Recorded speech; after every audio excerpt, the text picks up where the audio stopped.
Okay, let's do it. In this video, you will learn a few tips that will make your render instantly look better. And this video is oriented more towards beginners because all the beginners are struggling to have their render more photorealistic, more cinematic, and so on and so forth. If you're not a beginner, you already probably know all these tips, but you can still stick up till the end because I will show you my process of how I turning the render result into this final result using Photoshop. Right now, let's jump straight into Blender and let me show you these few tips.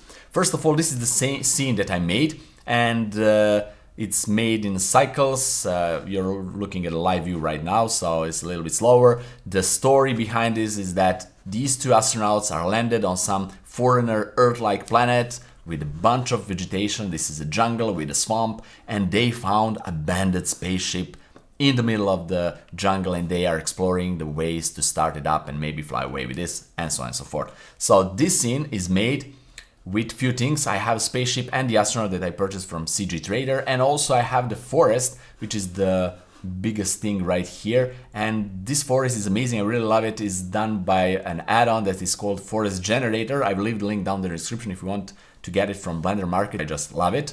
And yeah, it's really simple and easy. You have a lot of control over the forest, over the trees, vegetation, etc. And check it out. It's really, really fun. So basically I made the forest, put all the elements there, and this is how it looks. The first tip for today is lights. Lights are really important because the word photography is like painting with the light. The light is everything. So if I make this bigger a little bit, you can see you don't want to light everything equally. So you want to find the main point of interest. Like here we have a spaceship. This is our main point of interest. And you're probably noticing that the spaceship is the brightest subject right here. This astronaut is a little bit lit, and also these trees are in shadows, the swamp is in the shadow. It doesn't need everything to be lit. I know a lot of people have the tendency to like, all right, I modeled the astronaut, or it's cool looking astronaut, or I modeled the tree or the leaves or vegetation. I want to everything be visible there because I modeled this. But you don't want that actually. Let me show you. If you go right here to the world, this is how it looks if I boost up my HDRI. So yeah, you can see now the astronaut, it's a female astronaut, it has a nice outfit, and yeah, we can see the trees and the leaves right here and so on and so forth, and this vegetation. But overall impression, it's okay, but it's not that kind of cinematic or cool. So look, this is much better. Already your eyes are in the main point of interest here on the spaceship, and then exploring the rest, we can see this astronaut, the vegetation, and so on and so forth. So make sure, don't be scared of lighting only the point of interest things and maybe a little bit the rest of the scene. So that's just a way of experimenting and part of experience. Just don't be afraid to not light everything. That's the first tip. The second tip is choose your camera angle, because different camera angle will tell the story a little bit differently. So let me show you here. This is a photographer plugin that really easily changes the cameras, all the camera setting, lights, etc. So basically I have a different camera here, and it's okay. It's 50mm lens camera compared to this 24mm lens camera. This is more wider angle lens camera, and I personally prefer this view, but it doesn't mean that this is bad. It's just a little bit different view, but different angle will tell the story a little bit differently. And some camera angle, maybe from a little bit down below, you're exposing everything that is above. It's more dramatic, more dynamic. Then this is more like regular type of camera for some, I don't know, some B-rolls or some short shot. But that's the point. You can choose the camera angle, and with the different camera angle and different focal length, you will tell different story. The third tip is use depth of field. If you're not familiar what the depth of field is, Google it. It's a part of photography. Basically, it's the way of telling the camera what will be in a focus and what will be blurred out. So if I check this scene right here, we have a 24mm lens, and remember that wider lens have less depth of field. The more telephoto lens, more zoom lens have more shallow type of depth of field, and you will see now here an example. So here I have f2.8, depth of field is turned on, and basically the main subject is the spaceship right here, it's in focus, but if I zoom here to the astronaut, you can see that it's a little bit out of a focus because it's wider angle lens, it cannot produce that kind of a blur, but you can see the vegetation out there is more in focus. You want to use a little bit of depth of field, don't overdo it. So for example, here on a 50mm lens, because it's a more zoom lens than 24, we can have greater depth of field, so actually shallower depth of field, greater blur effect, so you can see the trees and the astronaut are currently not blurred out, but if I turn on the depth of field, it's better. If I choose maybe 1.4, here you can see it's really nice blurred out, but yeah, I need to go to the focus and set the focus to the spaceship. And now you can see the astronaut is really nicely out of focus, all the vegetation, etc. But the spaceship, the main point of interest here, is in focus. And with this, you're also telling the viewers, fooling the viewer to firstly look at the main point of interest. So lights, depth of field, the camera angle, really important. Don't overdo it. I see that people like to overdo it, that depth of field. So for example, they can go with, I don't know, 0.2. Let's overdo it. This is crazy. It's okay if you're intentionally doing the miniature photography effect, then it's okay. You can see that this looks like these are some kind of miniatures, and yeah, it's perfectly okay like that. But if you want to have some kind more photorealistic thing, like real life scene, don't overdo it. Explore what kind of focal lengths have nice depth of field effects and apply that. And yeah, let's go back to this scene. I really like this angle. For me, this is really cool. And the last thing, and maybe it's not the most important, the light is the most important, but the last thing, the really great spice over the top of everything that will change the overall look is volumetric. You want to use volumetric almost, I don't know, almost all the time. I use it 99% of the time, depends of the scene, but I'm using it with higher or less of the effect, and let me show you really quickly what that means. So here I have this scene now with the volumetric on, and you can see instantly this gives more drama, more cinematic look, even more depth to the scene, and this is without. Perfectly okay, looks cool, looks clean. Obviously, because it's a live render, it's not everything clean, it's a lot of noise, but you know what I mean. It looks clean, but with the volumetric, I really love it. This is, for me, this is like really nice spice. Without that, it's just not so tasty.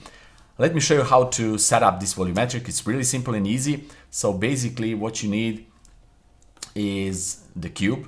I will delete, and let's start from the beginning. So let's go here to this view because it's much faster to do that. Shift A and add a cube, and S scale it, and I want to scale this cube to cover the whole scene. So like that, move it to cover the whole scene like that, and that's perfectly fine. All right, we have our cube. And let's go back to the scene, and now you'll probably not see anything. It will be dark, not completely.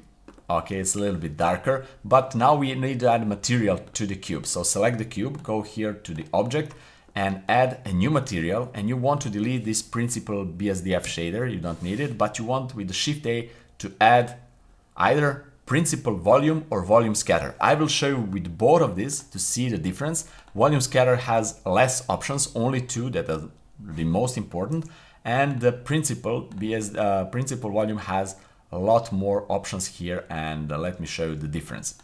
So let's go first with volume scatter, set the volume to volume, and now we'll have dark, completely dark, because the fog that is currently here in the scene is so dense that you cannot see anything. So you want to go with the density something like 0.0. I would like to go with 0.05 and start with there. This is crazy cool, but yeah, I don't like it like that. Maybe 0.0, come on, 0.05, and yeah, this is much better. Also, you have this anisotropy slider that will basically move the fog, let's say like that, move the fog towards the light source. So now it's on 0, it's equally distributed practically in the scene, but if you move it more towards the value of 1, you will see something like that. Let's zoom this. It will be more pulled towards the light source up there, and I like that. I like to play with this slider. Also, if you go to the opposite value, to minus, it will have different results. It can be really cool, as you can see right here. So, but a little bit different. It's not so pronounced fog. It can be amazing for a subtle effect, and experiment, because not all the scenes need exactly same settings. So for this one, I like to go with something like 0.875, I don't know, and maybe this like maybe a little bit less, 0.4, like that. So this is it. This is cool. Also, you can change the color. So maybe you want something kind of a warm mist, and give it a few moments. So something like that, perfectly cool. I never go with these colors so saturated. Also, you can go with a cool tone, perfectly fine, but maybe for some scenes. But I usually like to add just a touch of color. In this case, a little bit more cool tone. Also, that's it. We have only 2 settings. Now, if you put the volume here of principal volume, let's switch the places. Now here we have more settings. These 2 settings, density and anisotropy, are exactly the same. So we will go with 0.004. Again, we will see that, and we will go here with 0.875, and we will have exactly the same scene, all the settings, but with that difference that I also like to use the emission strength here. And if I go with the emission color, some kind of a bluish tone, and go with, nothing happens now, but if I go with the emission strength of, let's see, 0.1, it will be crazy blown out, but let me show you.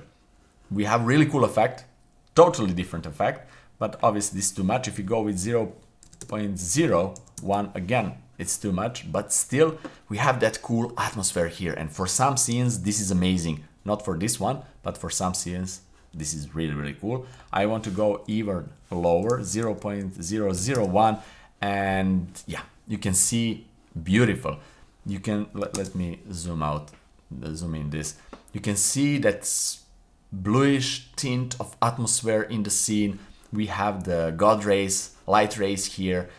Everything is really nice and juicy, and it's much better than, let me show you without that. So without, it's clean, it's cool, but this, I'm in love with this. This looks totally different. And also we have this fog right here, this cube, and it's obstructing our view. We cannot select anything inside. So let me show you how to quickly get rid of the cube but still have everything of volumes here. So go to the object properties, go down to the viewport display, and go here from display as texture, go to bounds, and this is it. You have just wireframe of this, and you can still select anything else, and maybe you want to scale it down a little bit on the Z-axis and move a little bit up, and perfect. It's covering our scene. This is it. Okay, so these are 4 tips: lights, camera, depth of field, and volumetrics. Amazing tips to make your render looks totally different, much more cinematic, more realistic. And now I will jump straight into Photoshop and show you how to go from a render view to this final result that I like it even more. Okay, now that we render out the scene, we need to save it. If you're 100% sure that you don't want to change the brightness too much, that you don't want to go like overexpose or underexpose few stops, then you can perfectly fine save it in PNG format. But otherwise, I like to go with OpenEXR with full float here, because it's a 32-bit file, and now I will show you in Photoshop the difference. Okay, we are here in Photoshop, and this is PNG file, and this is EXR, OpenEXR file. So you can see there is a difference in brightness, but otherwise than that, you cannot tell much until I show you something. But PNG file is exactly the same like you're rendered out from Blender. So what you see here in Blender render view, this is it. Alright, so let's go back to Photoshop, and PNG file looks like this. I will later break down what I did here and how I got from this all the way to this. All right, but for now, let me show you the difference between PNG and OpenEXR. OpenEXR is, as you can see right here, 32-bit file. So that means that plenty of information is done here. And the quickest way to demonstrate is to go to Adobe Camera and show you here. So let's go to the lights and let's go to exposure. If we go to exposure all the way, like 3 stops, you can still see the beautiful details of grass and all other things, and it's preserving a ton of informations, and yeah, it's beautiful. Also the shadows, if we go like 3 exposure up, you can see the trees and leaves and everything, all the details are preserved, so you can open plenty of information from the shadows. So that's the beauty of that. If you do the same with the PNG file, you cannot go that wide, so that's the difference. If you want to play with OpenEXR, then remember that when you like develop the file through Adobe Camera, you can go and save it as, for example, I go here, okay, I want darker, I want shadows a little bit open, maybe contrast, maybe like this, just a quick example. I want this, then I want to go image mode and turn it to 16 or 8. I don't want 8, I want 16, because I want to use some of plugins that doesn't work with 32 bits. So here I just want to go with exposure and gamma and press OK, and that's it. We are done. Now we can use filters that support 16 bits. All right. Now I will not work with OpenEXR because I don't want to change too much. I'm perfectly happy with how it looks from Blender. And now I will break you down what I did here with the layers. And if you want to know more about Photoshop and all the process, etc., I have a totally dedicated channel for Photoshop photo manipulations. I will leave the link down there in the description, check it out. But here, what I did, I went from this original photo to Adobe Camera to get this look. It's really simple and easy, everything is non-destructive, so you can see I went with exposure 0.05, slightly boost the contrast, open the highlights a little bit, and basically that's it here. About the colors, what I did, I went a little bit to the warmer side and to the greenish side and boost the vibrance a little bit and slightly lower the saturation.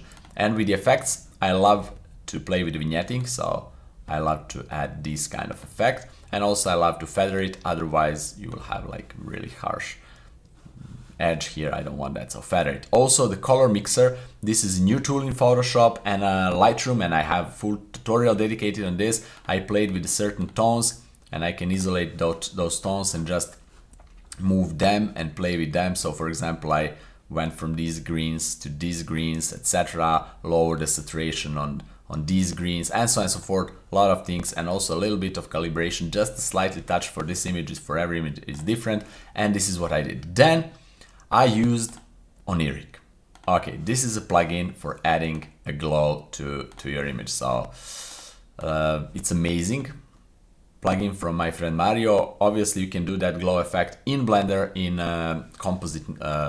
compositing part, so you can do that, but this is how it looks. So let me quickly show you.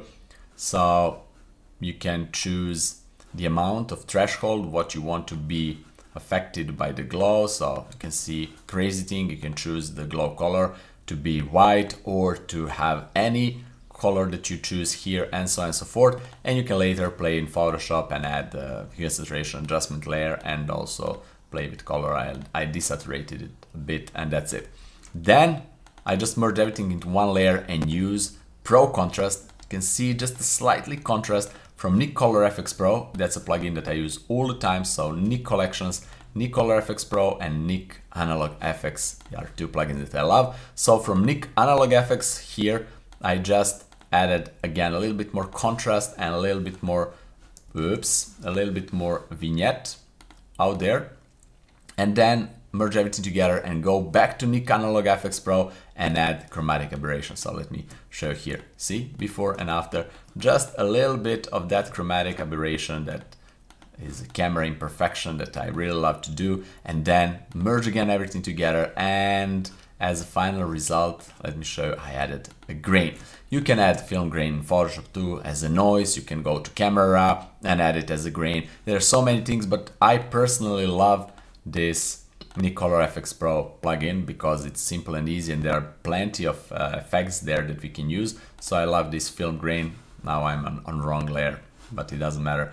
I just want to show you. So there are a bunch of cool things here that you can play. I have my favorites, my 3 favorites that I'm using most of the time, and yeah, that's it.